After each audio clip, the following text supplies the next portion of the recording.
I think one of my favorite things that I've learned so far as I'm reading the Quran is that technically I'm a Muslim.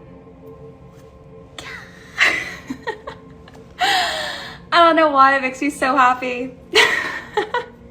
Like, technically I'm a Muslim because I believe in God and I strive to be a good person. I can't wait to throw so many people for a loop. Oh, she is so happy that she can use this to get attention. Look at that smile. That's the smile of someone who is going for the clout. And ever since the whole Free Palestine campaign gave Islam good PR, a number of leftist women, ironically leftist women, have been jumping to become Muslim, like how every wokie announced they were trans when people started getting a bunch of undeserved praise for it. I reverted on the 6th of September 2024. I grew up Christian, my whole family is Christian, and then I met some friends in work who are Muslim, and they kind of introduced me to the religion. Then I was in Morocco, and I saw a TikTok about the Day of Judgment. I just started crying, and I was like, I can't die and not be Muslim. Look at that. She's getting more attention from her friend group. Notice the British accent. I'm sure that's not a coincidence. She also gets tons of attention on social media, and she even gets to have a coming out story. When I was first learning about Islam, I hid it quite a bit. I was initially very nervous about telling any of my family. I actually was in the car with my sister. I started speaking to her and I was like, I'm not gonna lie to you. And I started speaking and she was like, you want to revert? And I was like, yeah.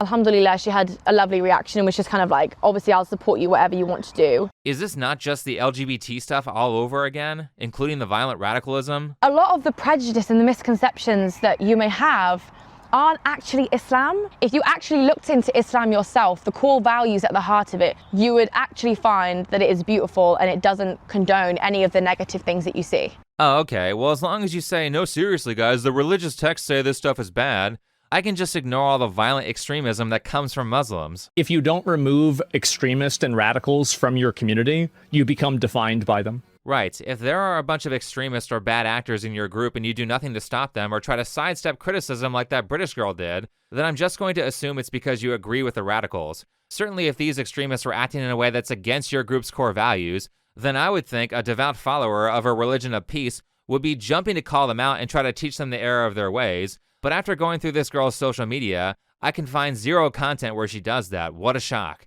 Now, that's not to say that every Muslim is like this. In fact, there are many outspoken ones who hate the radicals, but this girl is not one of them. That being said, for close to 2 decades now, there's been a growing amount of people who desire to take their American or Western values and swap them out with what I would say are inferior values. I mean, I don't think it's outlandish to say that being able to marry and procreate with your cousin is an inferior value by comparison to what's popular in the West. I'm not just talking about Islam here. There are many terrible values that legacy media and social media heads have been trying to get Americans and Westerners to adopt for a very long time now. But the latest trend that's being used to erode American values and freedoms is Islam, a group that has some serious issues with extremism and also has some incredibly oppressive beliefs that leftists, ironically leftists, have been defending by saying, look at all the peaceful ones. I am Irish and I am from the South and I will wear this hijab because I wear it for Allah, not for no man, not for anybody else. I wear it for Allah. This is a peaceful religion. You need to do a little Google search instead of believing everything that you hear on the news, okay? Oh, hey, look at this. The persecution of Christians by the Islamic State. Do you have any idea how often Christians are killed in the Middle East or outright genocided? Where's all the Free Palestine activists on this one? And how many terrorist attacks have been committed by Muslim extremists? Now, people might say that the Bible has some messed up stuff in it. True, the Bible does. And as I was saying earlier, I'm not here to say that all Muslims agree with the behaviors of the radicals. However, the reason why I and many others don't see modern Christianity as the same as Islam is because these days you don't see mass groups of Christians in the West going around and committing terrorist attacks or telling their followers to murder the non-believers. The worst they will do is hold a protest saying that being gay is a sin, which is something Muslims also believe. I'm a trans woman. I'm also Muslim. Yes, the two exist. They exist, guys. I'm a post-op transgender woman. I would say like 6 to 7 years before putting on hijab, I was visibly queer, very visibly queer. So maybe this will help other queer Muslims too. This has to be a troll. What mosque are they a part of? Because this is so stupid that I'm going to say that every one of these queer Islam videos that I found is fake. That, or you know they definitely aren't in a Sharia law country.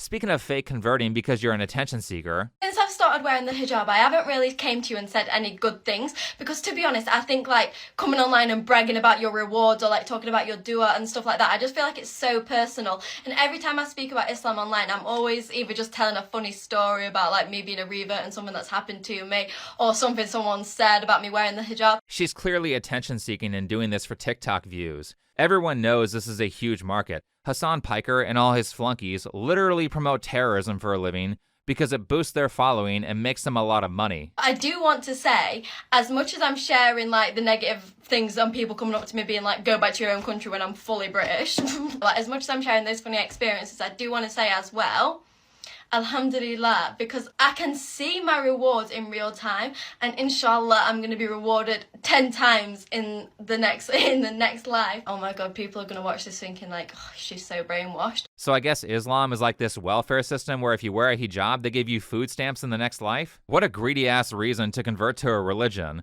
Look at this.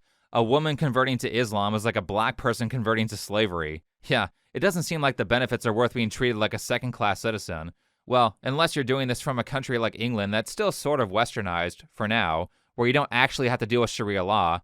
But I mean, it would be a real shame if this chick dropped the act the minute it became inconvenient. I know that this video is going to disappoint so many people. I know the comments are going to be filled with, I'm so disappointed. I knew she was a fake Muslim. People's definitely going to be saying that. People's definitely going to be saying I used the religion for clout. They're going to be saying I knew she was going to take the hijab off, all of this stuff. I'm actually just going to have to firm the comments because genuinely I'm like actually losing my mind in a serious way. I'm always going to be a Muslim. With that being said, I will say the most I feel like I'm on deen and most connected to Allah is when it's between me and Allah. I do really regret telling social media, but also I know that my videos have helped so many people, so like I don't regret posting them. I'm not going to take them down because I know that they do help a lot of people, but I am also going to stop posting about Islam for a little while, maybe forever. I'm really unsure. Yeah, maybe I'll just forever stop talking about this religion that I'm totally committed to.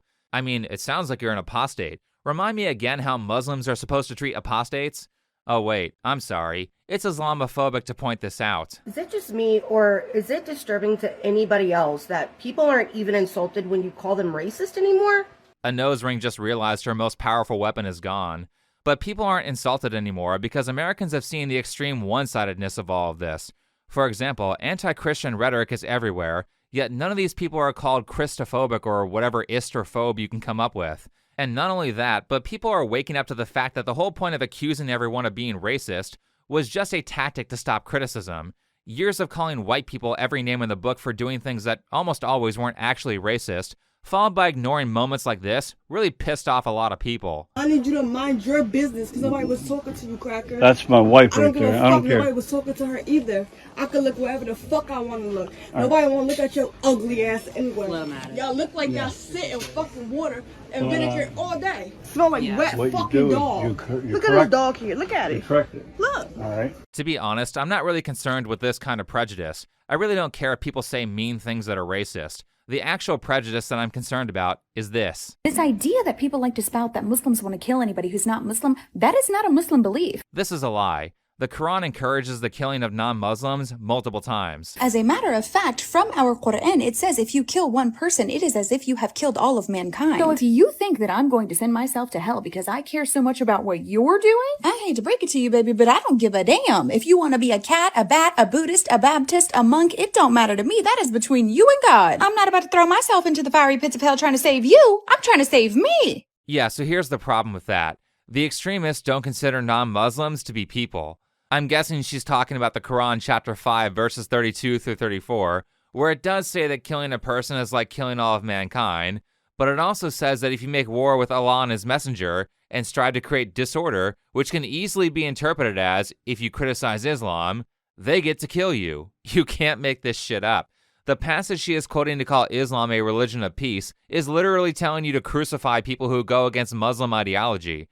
Now, those of you who might fight me on my interpretation, here's a Muslim saying that not implementing Sharia law is war with Allah and his messenger, and it's okay to use violence against people who refuse it. Britain is Darul Haram because they are, anathema to God's law. They're not implementing it, they're violating his sanctity, and therefore this is war against Allah and his messenger. But we are not allowed to actually fight them here at the current time, so we are, propagating at the Islam. current time. At the current time, if they, will there if be there's a time? Well, Eric, we are not like the Christians. If you hit me on the left cheek, I'm not going to give you my right cheek. I'm going to defend myself. So at the moment, we're propagating Islam peacefully. But if they attack us, we have a right to defend ourselves. What if they don't attack? But say you get numbers, you get strength. Say Muslims became a majority in Great Britain. Then would there be a cause for offensive jihad? If we have enough authority and we have enough power, we are obliged as Muslims to take the authority away from the people who have it and implement the Sharia. Now, I hope that can come in a very peaceful way. I hope that we can do that in a way, where there's no bloodshed. There he is, openly admitting that he would use violence against people who refuse to convert, and likely only prefers peace at the moment because there aren't enough Muslims in the West to make violence an effective tactic. Again, I will say that there are some messed up things in the Bible. Certainly Christianity has its dark points. But the issue with Islam is the massive number of people who are currently radicalized by the dark points of the Quran and are willing to use violence against people who believe something different. This is something that does not describe modern Christianity. Which brings us to this article from the New York Post. Qatar pumping tens of billions into universities. This is from a Qatar family that's tied to the Muslim Brotherhood, which is a group that supports a terrorist organization called Hamas. So what a shock. What a shock you have a family of Hamas supporters donating billions of dollars to American colleges, and now we have a bunch of college students coming out in support of terrorism. By the way, the Palestinians aren't the biggest fans of Hamas. That's because Hamas is busy killing any Palestinian who opposes them, and they're busy hiding food during a famine. But I mean, is this funding also a contributor to the large amount of anti-natalism that's been spreading? I straight up see pregnancy as an act of self-harm. If you're posting that you're pregnant, I pretty much think that you hate yourself. I legit am not happy when someone posts that they're pregnant. It actually instills fear in me. I'm like, oh my God, I'm so scared. I'm so scared for you. Yeah, that's great. Considering their rhetoric, I'm sure radical Islam would love to use violence to take over the non-believers, but they know they can't defeat countries like America with military force. Recent events in the Middle East are strong proof that radical Muslims can't do shit against modern weapons. So they know they can't defeat the US military with force, so their plan is to invade the West and outbreed Westerners. They say stuff like this constantly. One day we can have a Muslim majority nation here in Canada. Right in your face. Would you like to see Sharia law in Canada replace Canadian law? At some point it will. Because we have families, we are making babies. You're not. Your population is going down the slump. That's right? And by 2060, according to Pew Research Institute, Muslims will be the biggest religious group the world over. What are you going to do then? Actually, are you going to oppose Sharia even then? So they're open and talking about how they want to change the culture of Western countries to their religion and to Sharia law. And then you have college leftists calling you a racist when a travel ban gets put on Islamic countries that are full of people who are saying death to America and who are talking about how they want to conquer the West. How many Americans were defending these people because they were indoctrinated by college propaganda paid for by Qatar? Why is it even legal for universities to accept massive amounts of money from foreign agencies in the first place, especially ones that have values that are hostile towards our own? I guarantee you that you guys aren't mad enough about this stuff. I need to talk to you about something super serious, and it's this right here, burning the American flag. It's just, wallahi, it's a beautiful sight, but it's not enough. We need to burn down every capitalist and imperialist system that exists. So go ahead and keep burning the disgusting, blood-stained, genocidal, shitty United States flag that was created by slave owners. I could give two shits, but also make sure you're doing your part to dismantle all of the systems that make all of these atrocities in the world possible. Okay, thank you, and free Palestine. You know that slavery is still practiced in Islamic countries, right? Slavery has been around since the beginning of time, and the only reason that you think it's wrong is because a bunch of white Westerners outlawed it. Also this. So if you're a woman in Afghanistan and you don't wear the hijab, they kill you. She's not kidding. There was a girl who was killed by her father and brothers for taking off her hijab and for acting too Western in a Western country. But if you hate America, then go somewhere else. No one's stopping you. Now, free speech is a protection that you have from the government, but that doesn't mean we can't find other ways to make it very uncomfortable to be a person who is wishing for the downfall of America. Like I said, you aren't mad enough. These people are why you can't afford a house. They are why your groceries keep going up. They are why you can't find a good job anymore or afford to spend time with your kids or raise them in an area that isn't full of criminals. And also, listen to her wording. This girl is saying that she wants you dead. That's what bring down America means. And we have seen direct evidence of that every time there is an assassination attempt or a successful one. It's also these same people who consistently shit on America and follow that with, By the way, we should let infinite illegals in and allow them to prey on our tax dollars. So you know all those social systems that you paid into? Yeah, you aren't getting any of that money because it was given to a bunch of foreign invaders. Case in point, look at this chart made by the Center for Immigration Studies, where they took welfare stats from the US Census Bureau. The highest group receiving welfare by percentage comes from households that were headed by illegal aliens. You might be wondering how illegals are getting welfare in the first place, and the answer to that is anchor babies. It's time to end birthright citizenship for children of non-citizens. The second highest category is legal immigrants. The next question should be, why in the hell aren't these people being deported? People who immigrate to become a burden on the system should be kicked out. Or at the very least, they should be legally barred from receiving welfare. Because it's not just like a small percentage of foreigners, and it's already bad enough when born and raised US citizens get hooked on welfare. People should be outraged by these numbers. Foreigners are the highest recipients of welfare by percentage by a significant margin in every category. This is straight up theft. Kick all of these flunkies out. Not only is your blood, sweat, and hard-earned money being given to people who are a net negative on the system, and to people who don't even pay into it, but also these newcomers are constantly being used to flood out natural-born Americans and erase our culture. Now, allow me to take a nuanced break and say that I don't think every immigrant is bad. I actually love immigration when immigrants assimilate and are respectful. Immigration's a part of the reason why America is great, because when you have proper immigration, you can swipe all the good ideas that other countries have and use them to fix problems that your country has. Like, how about we bring some Japanese people over here and get them to tell us how to have low crime rates like Japan has? So I think immigration done properly is great. What I'm tired of is all the ungrateful welfare flunkies or people who constantly complain about how bad America is. Do you know what is Islamophobic, these grocery stores? Because why is it the chicken and the turkey, like frozen foods, are more expensive than the pork frozen foods? Like, that's Islamophobic, bro. And it's like the price for the bulk pork is the price for the small single-serve chicken, whatever, turkey. That is Islamophobic. Then leave. Get out. There are plenty of Islamic countries that would be perfect for you. So sick of these people that immigrate to our country and decide to shit on this great country when they've been afforded the opportunity to have a much better life from their native country when you compare the two. How bad does your shithole country have to be that you uproot all of the traditions, the languages, and the customs? You leave all of that behind to come to a country that none of that stuff exists. How bad has your country have to be, and how good does our country have to be that you would leave all of that behind? Right. It's not a problem when these assholes trash America, but if we ever point out that maybe the countries they're fleeing from or refusing to migrate back to aren't the greatest places, then we're the bad people. Now you're an ist or a phobe. And if you're asking why they don't go to the Islamic countries, well, the answer to that is because they would be treated like shit there, and they wouldn't get all the handouts that our government kindly allows them to steal from the taxpayers. Which brings us to the biggest canary in the coal mine, Minnesota, a state so corrupt and so full of fraud that they literally changed the state flag to something that looks incredibly similar to the Somali flag because the old flag was racist or some other bullshit lie. All right, ready. Whoa, wait a minute. There, that's better.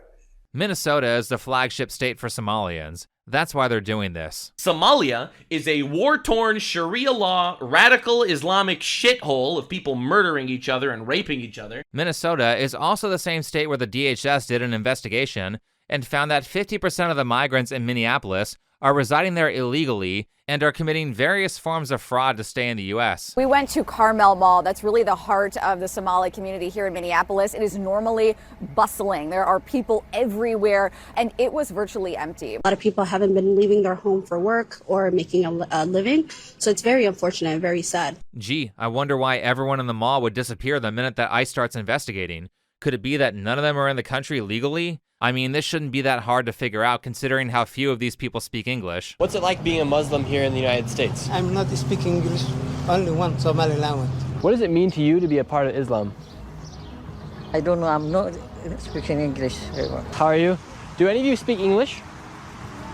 English? Speak English? English, no. No? 5 years. 5 years is more than enough time to learn English, and if you can't speak more than like 2 sentences after 5 years, you should be deported. America is not a charity. By the way, how many countries are there that are full of followers of Islam doing nothing to assimilate or contribute to the system? Europe is full of refugees, And the government is so corrupt there that you can't even say "we like bacon" without the cops arresting you in England. The result is that you get a bunch of Muslim extremists threatening jihad against you, or they're stealing all of your country's resources through social services and fraud. And let me just be clear on the social services end. Here's a study that was done by the Netherlands where they track who are the biggest net contributors to the system, and page 21 comes with this colorful graph that shows who is a benefit and who is a burden. You see that country there on the right side of Africa? That's Somalia. Notice how they are in the red, which means they are a huge burden on the system. In fact, I just so happen to notice that basically all the red countries which cost society the most are countries that are big on Islam, and basically all the blue countries are primary white Western countries and Japan. Oh wait, they actually just say it directly on page 39, that it's the Muslims who are the biggest financial burden. You want to know why no one cares about being called an Isterophobe anymore? It's because of this shit. The negative contribution is especially large for asylum seekers from Africa and the Middle East. And just in case you weren't mad enough, speaking of Minnesota, Nick Shirley did some investigative journalism and uncovered over $100 million of fraud through fake daycare centers, fake transportation services, and fake medical care providers that are charging the government tons of money for services that were never rendered. And so, for example, there's a child care not far from here in Minneapolis that has two child cares listed at the same address. And together, they're licensed supposedly for 120 children. I have never seen a single child there ever, and I've been by that place at least 100 times. How much money have these child care centers received? In 2020, one of them received $1.3 million. In 2021, they got $987,000. In 2022, they got $714,000. And then the other one, $1.604 million in fiscal year 2025. Between the two of these childcare centers, they're pulling in about $3 million a year. And there are no children. Every facility you go to, the windows will be blocked out so you can't see in. There's nobody here. You won't see a single child at any of these facilities. They're open 7 days a week, 7 a.m. to 10 p.m. it says here on their sign, yet there's absolutely nobody here. It seems like business isn't even open right now, and it's a weekday. Every single Somalian involved in this scam should be deported back to the worst part of their country, and there should be a full immigration ban on people coming from Somalia. Also, every government official enabling this scam should be charged with treason and forced to serve 10 plus years in prison, or worse. I guarantee you this isn't the only scam. America is probably rampant with this type of fraud. Here's a really ironic tweet from Tim Walz. But this is billions of dollars of your money and your hard work that they are just outright stealing, and they keep doing it because no one strikes fear into their eyes by punishing them for it. We need to demand that these people pay for what they've done and not give up until justice has actually been served. You know how people won't stop bringing up that Hassan Piker is an animal abuser? This is the kind of energy that we should have towards this stuff. These people should not be able to get away with likely a multi-billion-dollar scam because the internet got bored after 2 weeks. Because what I hate the most is how people have this defeatist black pill attitude and say nothing can be done when there's absolutely a ton of stuff that can be done about this. We can bring America back to a place where it's great. First and foremost, if you don't like radical Islam, then have kids. Having a family is the most fulfilling thing a person can do. Second, the best weapon we have is specific information. Instead of saying they are doing this, we need to know specifically who the bad behavior is coming from so we can correct it. So stop giving a shit if people call you racist or Islamophobic when you point out bad behavior. Why would you care about offending someone who wants you dead for having different beliefs? Last, either be an investigative journalist or support investigative journalists financially or by sending them information they can use to expose a scandal. A huge part of the problem is that we don't know who to throw in jail or what specific things are causing the problems that we're facing. We know the money is gone, but why specifically is the money gone? Oh, it's because Somalians are stealing it. Well, okay, send over ICE to go deport them and arrest and charge any Americans who are involved in the scam. Now we can develop a plan of action, and it is through the successful execution of many plans of action that things in this country will get better. Anyway, thanks for watching, follow me on Twitter, and I'll see you in the next video.